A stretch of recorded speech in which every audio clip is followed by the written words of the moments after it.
Olá, pessoal. Sou a Neuza Maria Bojiquian, apresentando o programa Diálogos e Neon, que é um programa produzido pelo INCT para estudos sobre os Estados Unidos. E no vídeo de hoje, eu continuo conversando com o professor Rafael Iores, que leciona na Universidade de Denver, lá nos Estados Unidos, e integra a equipe de pesquisadores do nosso INCT. Enquanto no vídeo da semana passada nós abordamos a crise e as transformações políticas nos Estados Unidos, e ali o professor Iores chamou atenção para a alternância de poder entre republicanos e democratas no controle da Câmara dos Representantes lá nos Estados Unidos, e ele também chamou atenção para um momento em que a polarização no âmbito do próprio Partido Republicano passou a apresentar aspectos mais familiares, né, com os dias de hoje. No vídeo atual, ele aborda as consequências da fragmentação e da polarização política e ideológica vistas lá nos Estados Unidos. Mais especificamente, ele aborda as consequências da clivagem tendencial em dois campos, divididos por grandes diferenças posicionais para a chamada democracia liberal. De fato, não se trata de diferenças naturais, diferenças políticas e de preferências notadas em qualquer sistema democrático. O que a gente nota nos últimos anos nos Estados Unidos é algo cujo aspecto crucial é a intencionalidade da polarização. Trata-se, assim, da política da polarização, o que provoca preocupações sobre a rigidez das instituições democráticas liberais dos Estados Unidos, à medida que não se encontram formas de comatar divisões, ou seja, de construir pontes e, assim, manter diálogos. É sobre isso que o professor Iores vai falar nesse vídeo de hoje. Então, vamos ouvir o que ele tem para dizer. Então, vamos para um segundo bloco aqui de discussão, Rafael. Pegando justamente esse contexto crítico, né, de fragmentação interna, do ponto de vista das consequências que vão muito além da ordem política interna nos Estados Unidos, ou seja, para além das emergências, que são, como você tocou aqui, né, eleger um novo presidente não é tão fácil assim, teria que haver um acordo entre os próprios republicanos, né, e depois contar também com o apoio dos democratas, então tem que ter uma votação, isso não vai ser simples, não com esse compromisso de ser explosivo, de ser, como você usou aqui o termo, né, bloqueador das deliberações de pauta, né, então não vai ser fácil isso. E, eventualmente, até mudar as regras procedimentais da Câmara para não acontecer novamente isso, que lá atrás a gente viu que houve uma mudança, né? A Pelosi encaminhou isso e isso acabou dando certo, que garantiu essa estabilidade, né? E como lidar com as novas ameaças de paralisação da máquina governamental, como você falou aí, meados do mês de novembro, a gente pode estar diante de novo de um shutdown, né? Mas tem também problemas no âmbito externo, né? As consequências também são inúmeras aí, né? Essas recorrentes convulsões, elas são mais um sintoma da crise de legitimidade, né? Como diz aqui o nosso colega, o professor Inderjet Parmar, do Reino Unido, né? Que ele diz que ao se deter nessa... se você, né, se debruça na literatura sobre política conservadora e sobre o Partido Republicano nos Estados Unidos, você percebe que o domínio do ex-presidente Trump está né, liderando esse grupo, essa agremiação, é a maior ameaça à democracia dos Estados Unidos, né?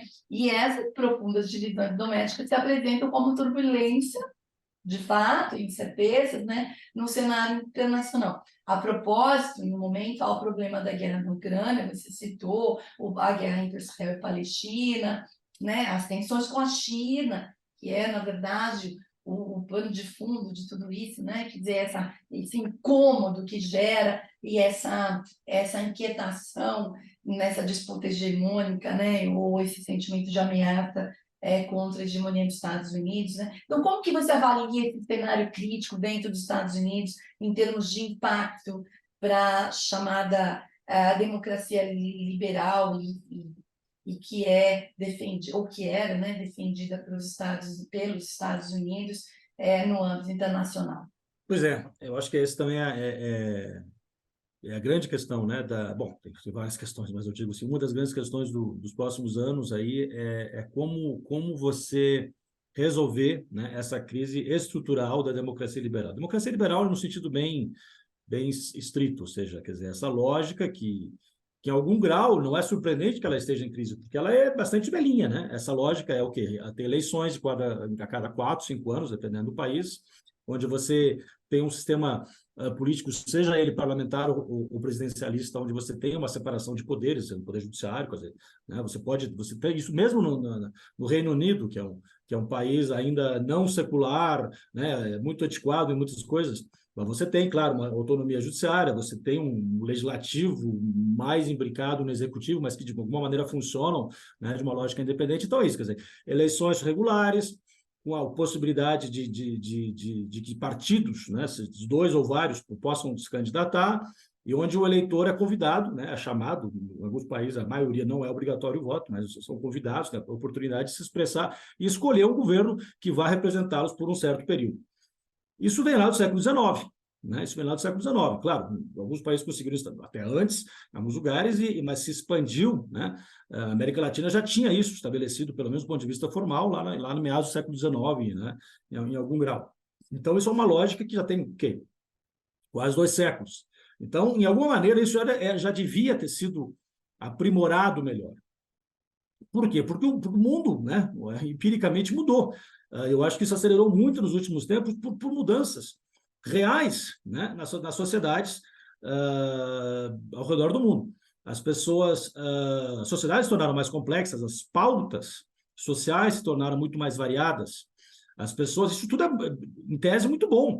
Mais grupos, né, que historicamente eram segregados ou minoritários ou reprimidos se tornaram atores, né, de direito, digamos assim, né, de que querem também participar e querem ter plena direitos no funcionamento social. Digo, historicamente no papel das mulheres, as minorias sociais, raciais, religiosas, grupos LGBT, isso tudo é muito bom, né, indígenas, que se mobilizam de uma maneira muito mais ativa, né? Não é uma coisa linear, nós estamos falando aí do mundo inteiro, mas na maioria dos países você tem muito mais essa mobilização existindo, se acelerou muito nos últimos 3 décadas, enfim.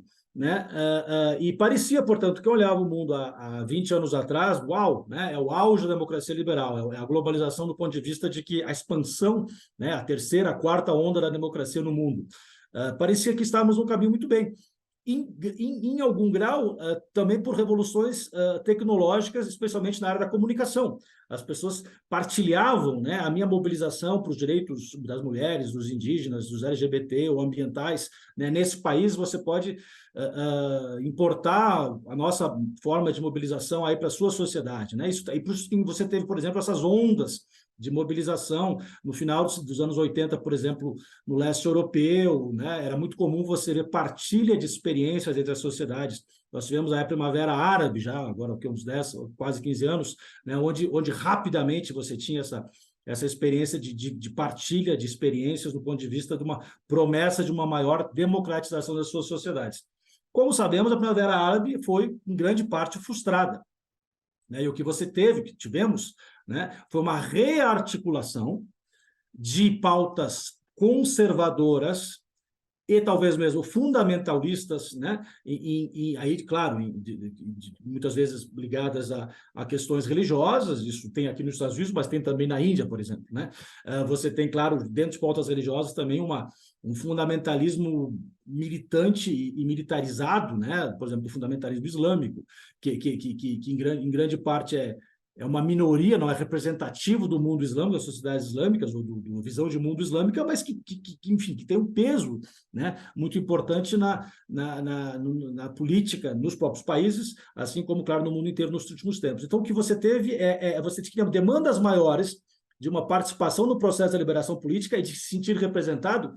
E aí, né, com isso aqui, né, com os celulares, as pessoas têm essa percepção de que estão recebendo informações sobre o mundo inteiro a cada minuto, né, na palma da sua mão, e que conseguem expressar as suas visões sobre como essas coisas deveriam ser resolvidas ali o tempo inteiro, né? Em redes sociais, em grupos de WhatsApp e tudo mais, mas que isso, de alguma maneira, não é refletido nas instituições políticas formais. Existe uma defasagem muito forte no que, digamos assim, em mobilização que as pessoas têm cada vez mais, né? Que é um lado não sei se foi totalmente antecipado, mas que se tornou muito claro nos últimos tempos, a sua bolha, né, digital, digamos assim, né, a visão de mundo que isso aqui devia ser representado lá na estrutura formal da política. Mas é claro que não vai ser, primeiro porque você tem inúmeras bolhas, né, e nem todas vão estar representadas lá, e mais porque tem essa defasagem entre novas ideias acontecendo e até o próximo ciclo eleitoral acontecer.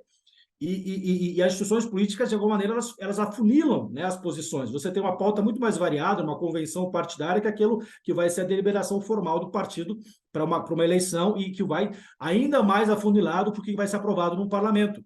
Então, você tem essa crescente, em algum grau, eu digo, psicologicamente, legítima e esperada frustração, né, dessa defasagem entre demandas cada vez mais complexas, mais diversas, e o não reflexo disso, a não absorção disso das instituições políticas formais. Isso tudo já estava colocado do ponto de vista estrutural, quer dizer, já havia, inclusive, propostas, né, de como você acelerar os ciclos eleitorais, ou criar sistemas de recall, ou criar sistemas de que as pessoas, em algumas questões, né, referendos, plebiscitos de uma maneira mais rotineira entre diferentes sociedades, claro, isso como uma maneira de acelerar ou de aprimorar um contexto de sociedades que já teriam uma estrutura democrática, que não é o caso necessariamente de muitas sociedades no mundo.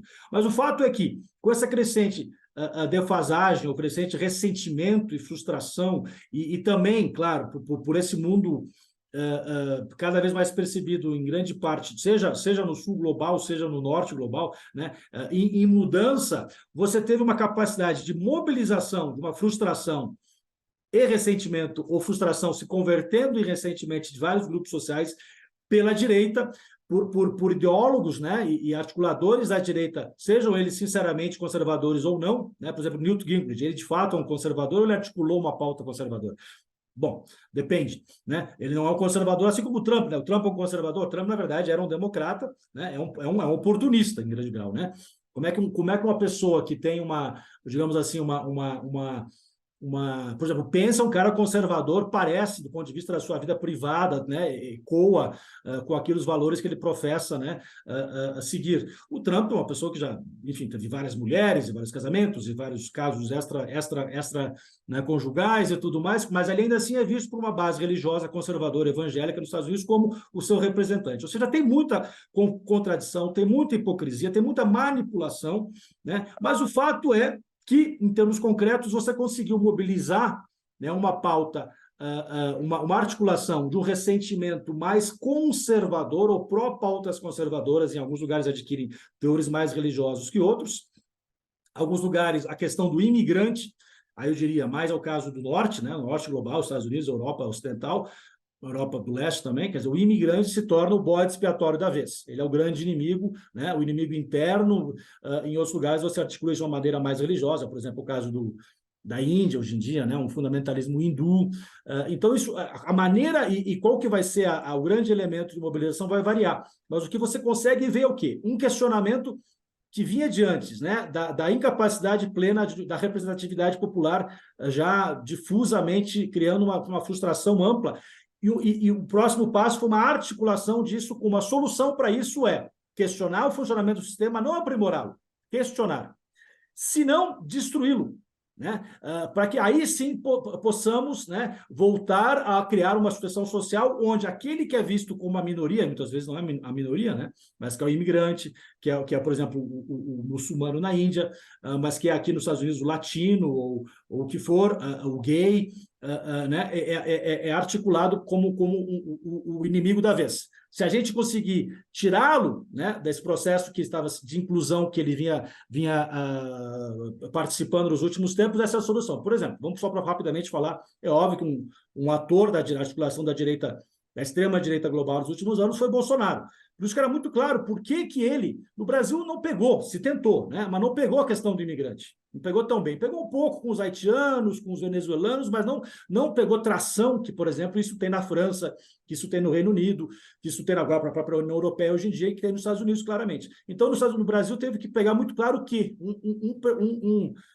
vários, né, mas eu só para citar por exemplo, as terras indígenas, que do ponto de vista macro é um absurdo, é menos de 1% da população, ou por volta de 1% da população, né? Mas que você consegue articular aquilo como o inimigo. O problema que a gente não consegue articular a economia brasileira é que os índios têm muita terra. Quer dizer, veja como isso varia mas o que há em comum é essa articulação de criar uma imagem de alguém que está impedindo, né, que a minha visão de mundo, fabricadamente também, né, de um mundo que não devia estar mudando aceleradamente, que não devia estar sendo indo em direção a essa diversidade de pautas e de inclusão diversa de diferentes grupos sociais com mesmos direitos na sociedade, porque isso me parece que está mudando rapidamente demais as coisas, né? Então, a solução é reverter. Em vez da solução seria aprimorar, garantir que cada um tenha a sua capacidade de expressão, e aí sim, no debate democrático, você vai ter diferentes visões de mundo, e bom, é isso. A democracia não garante, né, a pauta final do processo, mas o que se estabelece é o processo da possível, né, diálogo. Não querer ser muito habermasiano aqui, né, em que grau a gente pode restabelecer aquela lógica comunicacional do Habermas, parece que muito mais difícil do que se propôs, né? Mas, de qualquer maneira, hoje em dia você tem ainda menor a capacidade de vislumbrar isso, porque você tem um questionamento da própria estrutura. A democracia é o problema. Só que, interessantemente, né, isso que é a grande questão, os que questionam a democracia como um valor em si, como o Trump, como o Bolsonaro, se apresentam como os verdadeiros democratas, como os verdadeiros representantes não talvez democratas, como o verdadeiro patriota, o verdadeiro, né, que vai representar os interesses da nação. Claro, mas o que é o interesse da nação? Sempre é uma construção política, mas eles se arvoram e manipulam e capturam, né? Capturam essa possibilidade dentro desse discurso antissistêmico. E isso que a gente está colocado hoje em dia. Como resolver isso? A mídia, do ponto de vista midiático, mas também das próprias pautas, porque eu acho que também são pautas mais fáceis, para ser sincero. Eu acho que a direita sempre tem uma certa vantagem do ponto que as suas narrativas, explicações de mundo, muitas vezes binárias e vagas e simplistas, elas são mais fáceis, porque elas dependem de 2 ou 3 ideias e que também podem ser absorvidas, né, pelos seus apoiadores de uma maneira muito mais clara. O problema é o imigrante, o problema é o índio, o problema é o gay, né? Esse é o problema. Quanto que o mundo é complicado, o mundo tem vários problemas. Como aprimorar a democracia liberal não é uma coisa fácil, né? Um estudo que está aí há 150 anos porque ninguém propôs nada melhor. Como corrigir, como melhorar, isso é muito complicado. A sociedade é mais diversa, as divisões estão colocadas aí. Claro que você tem questões institucionais, mas é maior do que isso, né? Porque, de fato, as sociedades são complexas, as pautas são amplas, e como estabelecer isso um convívio entre essas posições é muito difícil, mas é o que temos, porque a alternativa disso é a situação, por exemplo, né? Não para querer ser simplista, mas a situação, por exemplo, lá de Israel hoje em dia. Então, você tem grupos que não aceitam, né? Eu estou simplificando claramente um problema muito complexo, né? Mas eu digo assim, ao longo do tempo você teve a capacidade de posições extremistas que articulavam pela incapacidade da coexistência, sempre tendo a upper hand, ter a capacidade de mobilizar o processo. Quando que você tem, na verdade, em algum grau, não sei, teria que medir isso, né? Mas, por exemplo, grandes partes da sociedade israelense e palestina que concordariam, né, com um caminho de coexistência pacífica, desde que, né, essas posições, os radicais dos seus ambos lados, não conseguissem articular e dominar o próprio processo de diálogo, a falta de diálogo. Isso para dar um exemplo, né, do ponto de vista que envolve aí também a noção de coexistência. Olha, isso dentro de países complexos, como os Estados Unidos, ou como o Brasil, né, ou dentro da União Europeia, como uma macro entidade política, né, você está vendo que claramente, hoje em dia, grandes temas, né, estão voltando à pauta na União Europeia, que eu acho que vão ser problemas que vão fraturar, né, o processo deliberatório, a imigração como um grande tema, mas não só, né, a direita conseguindo se rearticular lá em grandes países, na Alemanha está crescendo, na França está crescendo, né? A Inglaterra é um caso meio à parte, mas enfim, não só porque não é parte da União Europeia, mas também a sua dinâmica política é um pouco especial, mas ainda assim, lá você tem tido o quê? Líderes demagógicos, populistas radicais de direita, como os líderes do Partido Conservador, né? Não postura.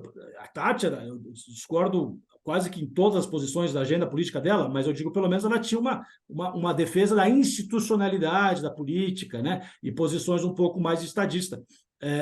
Hoje em dia você tem tido, claramente, um sintoma de um partido em crise, embora ainda consiga ter a maioria parlamentar, o que é um outro problema, como é que se mantém isso lá ou não, mas você tem esses personagens da política de hoje, né? Quais são os grandes personagens da política mundial hoje em dia? Você tem líderes claramente autoritários, Xi Jinping e Putin e tal, mas do ponto de vista de que seria a voz, né, da democracia liberal, quem são os grandes representantes disso no mundo hoje em dia?